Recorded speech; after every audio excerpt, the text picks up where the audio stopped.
মহোদয়ের দিক নির্দেশনায় বাংলাদেশের ক্রীড়া অঙ্গন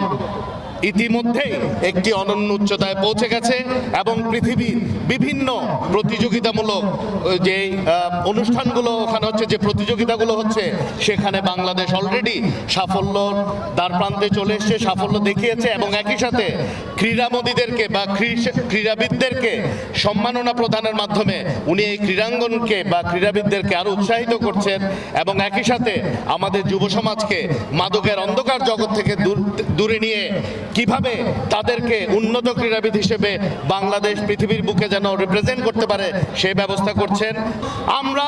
গত 17 বছর ঐক্যবদ্ধভাবে যেভাবে এই দেশকে ফ্যাসিস্ট মুক্ত করেছি, এই জনগণের রায়ে খণ্ডকালীন ক্ষমতায় বা আমাদের দেশ পরিচালনার যে দায়িত্ব পেয়েছি, এই সময়ে আবার আমাদেরকে সবাইকে ঐক্যবদ্ধভাবে বাংলাদেশকে জনাব তারেক রহমানের নেতৃত্বে একটি অনন্য উচ্চতায় নিয়ে যেতে হবে, যাতে আমাদের উপর দেশবাসী যে 2/3 আসনে নির্বাচিত করে যে আস্থা রেখেছে সেটির আমরা সফল এবং সার্থক প্রতিদান আমরা দেশকে দিতে পারি।